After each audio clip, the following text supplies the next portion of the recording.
Ladies and gentlemen, here we go. We are finally here. The wait is now over, and the takeover just begun. NXT Takeover Brooklyn, to be exact.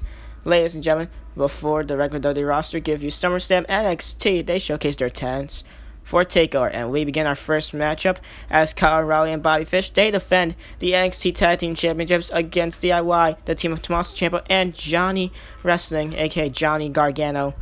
And ladies and gentlemen, these two, they fought for the NXT tag titles back in episode 1, I believe, for the vacant tag titles. And, well, Fish and O'Reilly, they did win DIY. They were able to challenge. The reason why they were able to challenge Fish and O'Reilly for tag titles here tonight is because they won a #1 contenders matchup against the team of Christopher Daniels and Low Key a couple episodes back in NXT. So, ladies and gentlemen, the matchup begins. Of course, 4 matches later on after this one. This will be split up into 2 parts, as the first part will be consisted of the first 3 matches. The last part, which will be part 2, is consisted of the last 2 matches here at Takeover. Anyway, now as we kick things off here tonight with Bobby Fish and Tommaso Ciampa representing their respective teams. Fish already on the top of the rope, elbow drop delivered to Ciampa immediately into the matchup, and the action is hot, fast paced, I should say. As Kyle O'Reilly now, he's inside the ring. Ciampa takes him down. Never mind, what a maneuver, what a counter by Kyle O'Reilly, countering the powerbomb into a bulldog. And now a figure 4 leatherlock. Kyle O'Reilly on fire to kick things off here. Well, Fish, he quickly tagged out, and now we have O'Reilly taking on Ciampa here. Ciampa perhaps needs to do the same thing, doing quick tags. He perhaps needs to tag in Johnny Gargano now at this point, because now Kyle O'Reilly just slightly more fresher than Bobby Fish, I guess you would say. Anyway, Gargano looking to break things up here, and he does, breaks up Kyle O'Reilly. But in the meantime, Fish, I think he was aiming for Gargano there, but instead nails Tommaso Ciampa. And now Kyle O'Reilly now run away from Gargano. Gargano misses the strike. Kyle O'Reilly this time with an elbow drop to Tommaso Ciampa, same like Fish did. Figure 4 leatherlock. Ciampa not in a good position here, but he now transitions to a figure 4 leatherlock of his own. Gargano was perhaps thinking of jumping and breaking it, but of course that will actually hurt Tommaso Ciampa as well if he was to break it up like that. Break up the figure 4 leatherlock like that seconds ago. Anyway, Kyle O'Reilly figure 4 once again. Ciampa luckily enough to have the rope break that time. And now Ciampa, couple strikes, takes down Kyle O'Reilly. O'Reilly now deciding against it, tags in Bobby Fish. Johnny Gargano, now the legal man. Johnny Wrestling here, ladies and gentlemen, takes down Bobby Fish. But now Fish not even phased, as ladies and gentlemen, Tommaso Ciampa and Kyle O'Reilly, they continue a little tiny battle there for a couple seconds. Gargano now not doing too well so far. Fish and O'Reilly, they've been a dominant tag team. Bobby Fish, of course, he was in a non-title contest against NXT champion Chavo Guerrero. He did lose the contest, which was episode 5 of NXT. So, yeah, Fish, he did lose, but he did have an impressive performance against Chavo Guerrero. I see there, Fish getting sent to the outside now. Gargano also looked like Kyle O'Reilly, punched him to the back of the head, and now he runs into the hands of Bobby Fish, which leads him to go outside into the concrete. Ladies and gentlemen, what a way to hype up the crowd before SummerSlam. NXT Takeover Brooklyn, as Bobby Fish with a sleeper hold to Gargano. On the outside, counts could happen. If counts do happen, then whoever gets counted out, they get eliminated from the matchup, and it turns into a 2-on-1 handicap situation. Or maybe it can turn to a 1-on-1 situation if both members of teams, if one member of the respective team for each team gets counted out. And now Bobby Fish had Gargano up for something. Gargano was able to escape that. Both these men back inside the ring. Pinfall submissions count as well. Countouts as well somewhat. And now Bobby Fish with the pin off the spin heel kick. Only a 2 count. Kyle O'Reilly ready to make the save if Tommaso Ciampa was going to try to make the save. Ciampa, he didn't even budge. He didn't even try to break it up. Almost like he either trusted Gargano if he didn't actually kick out from that, it would have been highly questionable on Ciampa's part to not actually save. Anyway, O'Reilly misses the front drop kick, and now Ciampa back inside the ring. We're now back to Tommaso Ciampa and Kyle O'Reilly. Later, of course, later on tonight, your main event, Chavo Guerrero defends the NXT Championship against #1 contender Sami Callihan. That should definitely be a good matchup. And O'Reilly double axe handle to the back of the head of Tommaso Ciampa. What a matchup to kick things off here in Takeover, the NXT Tag Titles. DIY. Of course, they came here from the ECW brand. They weren't all that successful themselves. They did lose the ECW tag title match against Matt Morgan and Abyss, who are still the current ECW tag team champions. They defend those at the SummerSlam pre-show against Eric Rowan and Luke Harper. Of course, SummerSlam, the next episode of Humorous Mode, shortly after NXT TakeOver, so that should definitely be a good contest for whenever that happens. I'm not even sure when I'm actually uploading this TakeOver. It's either being uploaded the same day I just finished uploading NXT episode 6, or the day after, which would be, the day after would be Sunday. The same day would be Saturday, and Kyle O'Reilly just got Gargano into a tombstone there. That was impressive. Anyway, now Ciampa just has stared on Kyle O'Reilly, brings him back down, trying to make Gargano get a break here, as Gargano, he does break the count for himself. Ciampa brings Kyle O'Reilly back inside the ring, and now Johnny Gargano trying to do something here, but Kyle O'Reilly able to counter it. Gargano counters it back with a snap mare, but Kyle O'Reilly, the one on top. O'Reilly off the top of the rope with the elbow drop to Johnny Gargano. Tommaso Ciampa watching on. Can Gargano kick out, and ladies and gentlemen, Gargano does not. Kyle O'Reilly and Bobby Fish, they retain the NXT Tag Team Championships. Ladies and gentlemen, fast-paced action there to kick things off here in TakeOver. Still NXT Tag Team Champions Bobby Fish and Kyle O'Reilly. Not all that much of a good performance for Johnny Gargano and Tommaso Ciampa.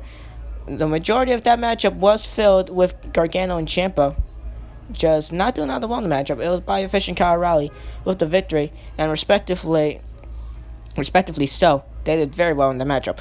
Anyways, as we move on to our next matchup, ladies and gentlemen, the monster Lars Sullivan. He needs a challenge at NXT. We have handed him a challenge. We handed him Chris Hero, formerly on the SmackDown brand. Chris Hero, of course, had a rivalry with John Cena. Chris Hero, well, apparently since joining NXT, he's apparently switched sides here.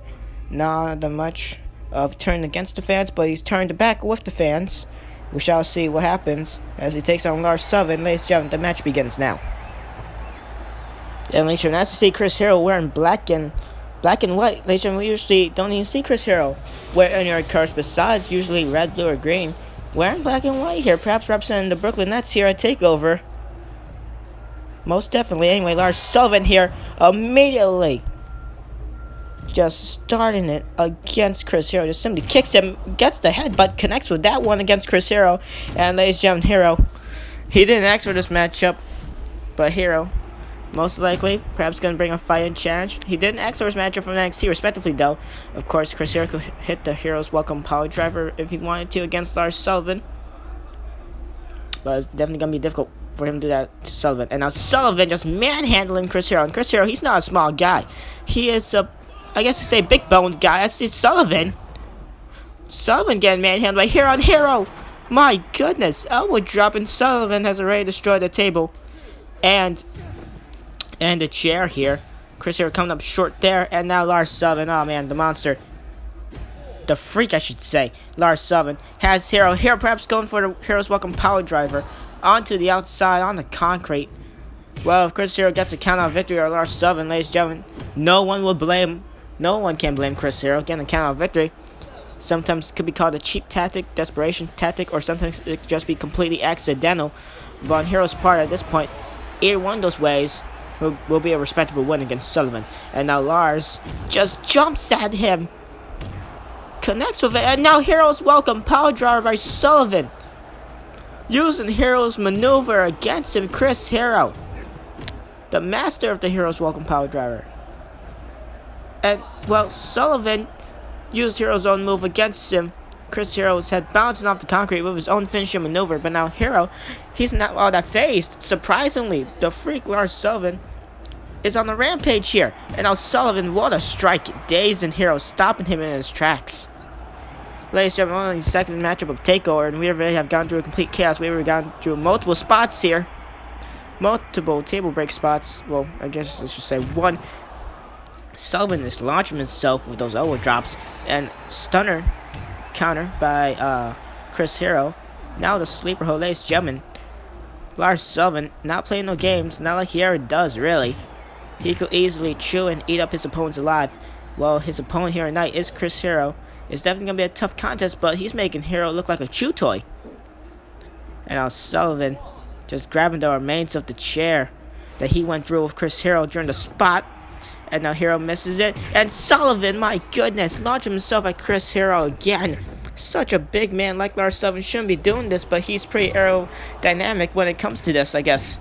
Sullivan getting shoved down by Hero, surprisingly. Chris Hero using all his strength up there. Back just perhaps gave out there trying to do the back suplex. And now Sullivan bringing the chair. No disqualifications. Well, it is disqualification to be fair, but if he does use that chair now as a weapon, and only as well to just slam Hero on top of, well, it's perfectly legal. And right now, Lars Sullivan here working on Chris Hero on the outside at this point. I wouldn't be surprised if this match could end in countout. Because Sullivan and Hero, most of the matchup has already been on the outside. Most of the spots as well. Chris Hero taunting Sullivan from the chair. Not sure how wise that is, but anyway, Sullivan just gets sent flying. And the Freak's face, he is hurt. And now Sullivan, in a bad position, gets body slammed onto the chair. The chair just got clipped by Sullivan's, perhaps the side of his back. And it went sliding all the way down. But Sullivan body slammed Chris Hero's back. And back of his head as well.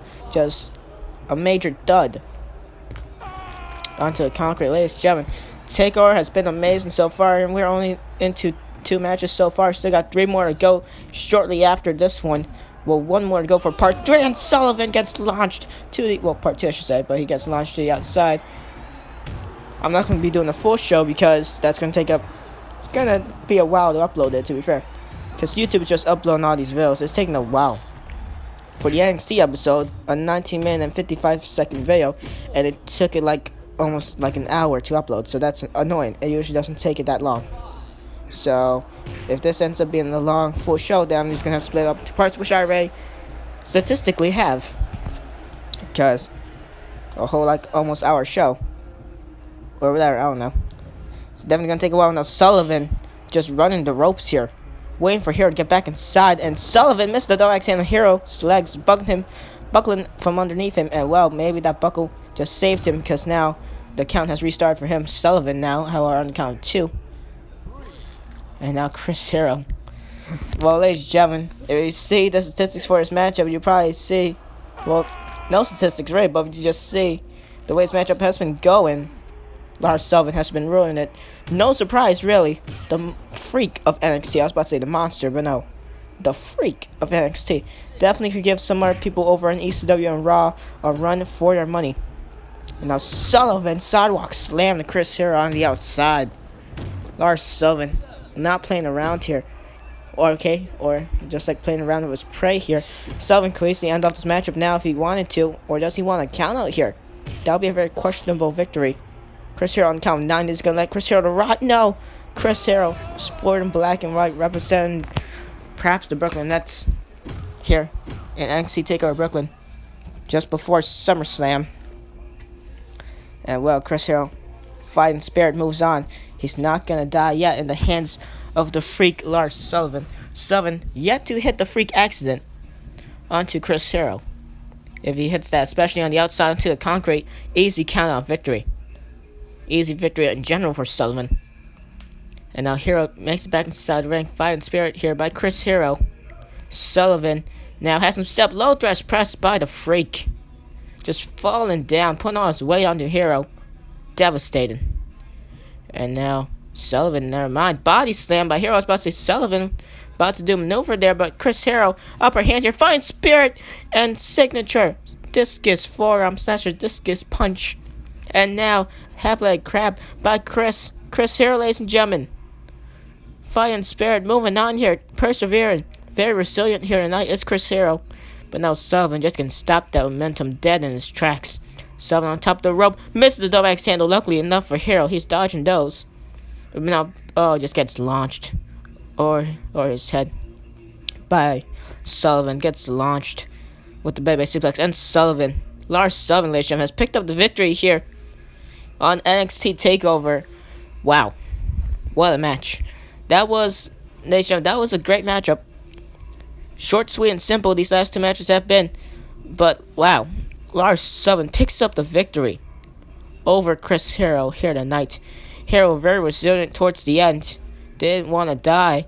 But after that baby suplex, that was all Chris Hero could just could just take anymore. He didn't have enough gas left in the tank to kick out. Sullivan picks up the victory here tonight. As we move on, ladies and gentlemen, to your third and final matchup of part 1. We got 2 parts to go in part 2, but the final one for this edition of Takeover, well, for part 1 of Takeover, Fatal 4 for the European Championship. William Ospreay, he takes on Pete Dunne, Alexander Wright, and Zack Sabre Jr. Ladies and gentlemen, this will definitely be an amazing contest. Can Will Ospreay, the deck is stacked against him, can he walk out here tonight at Takeover, still the European champion? We shall see as the match begins now. And so, ladies and gentlemen, here we go. European Championship on the line here. Alexander Wright, also known as Alex Wright. He did face off against Will Ospreay for the vacant European Championship on episode 1 of NXT. And we all know who won that one, William Ospreay. And then after that, we also had Pete Dunne attack Zack Sabre Jr. backstage. The episode after that, I believe. And so, after that, we had a whole tag team matchup where we had Ospreay and Jr. team up against Pete Dunne and Alex Wright. And then after that, it was there then announced.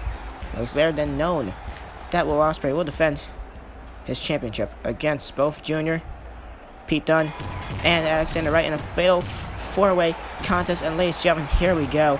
Alexander Wright and Will Ospreay, they renew hostilities here. And Ospreay takes down both Jr. and Pete Dunne. Of course, Zack Sabre Jr. and Will Ospreay, they do have respect for each other. So it could be an alliance here between the faces and the heels, ladies and gentlemen. And now Alexander Wright taking down both Ospreay and Jr. Zack Sabre Jr., of course, highly talented, highly gifted, along with Pete Dunne, along with Alexander Wright. Shooting star press, my goodness. What a maneuver by Ospreay. Takes down Wright, low dress press shortly after.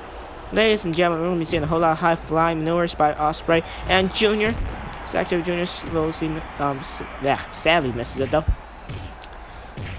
Nails the knee strike while Pete Dunne nails the dropkick. Ladies and gentlemen, this is going to be a spot fest.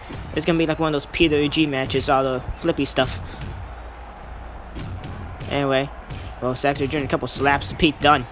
A couple chops as well to follow a long full Nelson, well, not full Nelson, Fishman suplex by Pete Dunne. And now double team by Will Ospreay and Alexander Wright. Well, ladies and gentlemen, the enemies joining forces for a short second. And now we got the faces taking on the heels here, Pete Dunne. And Zack Sabre Jr. goes flying into the ring for some bad reason. Ospreay, this is going to be difficult for him. It's going to be very difficult for Ospreay to try and win this matchup here. 25% chance for each man. 25% for Ospreay, 25% for Zack Sabre Jr., 25 for Pete Dunne, 25 for Alexander Wright. 1 in 4 chance of whoever wins this matchup winning, especially Will Ospreay, and he's the champion. He doesn't have to get pinned. He doesn't have to get pinned or submitted to lose his title. And Alexander Wright gets sent to the outside. Pete Dunne and Will Ospreay, they stay inside the ring. Zack Sabre Jr. along with them as well. Pete Dunne with the Bridget suplex pin right there. Jr. is able to break it up, and now Zack Sabre Jr. takes down Pete Dunne, but Alexander Wright takes down Jr. And now Ospreay, half-leg crab to Zack Sabre Jr. Pete Dunne will had him up for a second, and Alexander Wright takes Pete Dunne to the outside, throws him to the outside of the back suplex. And William Ospreay and Zack Sabre Jr. stay inside the ring, ladies and gentlemen. This match has been all over the place. And Alexander Wright using the fork to his advantage. Just hitting Will Ospreay across the, I think that was the chest, really. Gonna like tear his heart out or something like that. It's gonna be this is gonna be a whole lot of dangerous spots here. It's gonna be a whole lot of dangerous spots. Anyway, Pete Dunne back suplex to both Ospreay and Alexander Wright. Ladies and gentlemen, of course, Wright. He is the only German competitor here. No, not German, French. I don't know. I can't remember. I think French. Well, of course, Pete Dunne, Zack Sabre Jr. Will Ospreay, of course, UK style of wrestling, so all of them are eligible for the European Championship, so yes. Anyway, Will Ospreay, German suplex to both Zack Sabre Jr. and Wright. Both of them fall to the outside. Pete Dunne was lucky he wasn't into that mix as well. And well, Alexander Wright made it back inside the ring. Ospreay gonna send him back a taste of his own medicine with a hit with the fork perhaps, but now Ospreay gets taken down by Alexander Wright. That happened. Okay. And now double team leaping bulldog by Alexander Wright and Zack Sabre Jr. and to Pete Dunne. And now Alex Wright, Pete Dunne. Well, Ospreay, oh my god. Pete Dunne and Ospreay, both of them get sent flying off of a missed perhaps plunja or hurricanrana by Ospreay. Both the men, well, something happened along the way. Both of them fall off the ring apron. Nasty land on the outside. Ospreay, he's back up though. Pete Dunne, luckily back up as well. Ospreay with the golf club here. No disqualification rules. False count anywhere in fatal four-ways here. And NXT Takeover, ladies and gentlemen, third matchup. It's been a hell of a third matchup so far, along with the first two. What a way to end off part one of NXT Takeover. As ladies and gentlemen, next up, the two matches we have in part two. Hiroshi Tanahashi and EC3. Part three, the rubber match between them. And, well, ladies and gentlemen, second matchup of part three being, well, part two, I should say, being, of course, NXT Championship, Chad Guerrero and Sami Callihan. And now, right, with the half-leg crab, to Will Ospreay, Pete Dunne with one of himself, to Zack Sabre Jr. I'm struggling to speak here. And now, Sabre Jr. will send Ospreay to the ropes, and now trying to take down Pete Dunne. Pete Dunne also trying to do the same thing, but now Will Ospreay switching, both Zack Sabre Jr. and Will Ospreay taking turns here, I guess you would say. And now, well, ladies and gentlemen, this matchup has just been all around the place here. Imagine if Zack Sabre Jr. was European champion, of course, fighting champion, same like Will Ospreay, and Zack Sabre Jr. misses the Swanton once again. Second time in this matchup, he has missed it. Aerial dived and just crashed and burned, and, well, he somewhat connects with Alexander right there. Barely, but I think he's somewhat connected. His legs, DDT to Alexander Wright into Will Ospreay's hands right there. And now, well, Ospreay Bridget suplex to Pete Dunne after the same time that Zack Sabre Jr. did whatever to Alexander Wright. And ladies and gentlemen, Will Ospreay pins Zack Sabre, well, not Zack Sabre Jr., he pins Pete Dunne shortly after Zack Sabre Jr. did the double underhook suplex, double underhook Bridget suplex, or Tiger suplex, to Alexander Wright. Only got a 2 count, and in the midst of the 2 count happening, I believe both Zack Sabre Jr. and Alexander Wright, they did not see what happened, because after Ospreay did the bridge suplex, he didn't do it with the bridge. He just let Pete Dunne stay there for a while, and then he pinned him, and a 3 count, surprisingly. Ladies and gentlemen, that is it for NXT TakeOver Part 1. Next up is going to be TakeOver Part 2. And it is going to be an amazing 2 matches. Hiroshi Tanahashi, EC3. Then Sami Callihan and Chad Guerrero for the NXT Championship. That should be good. Ladies and gentlemen, that was a great Part 1. I'll catch you all in Part 2 of NXT TakeOver.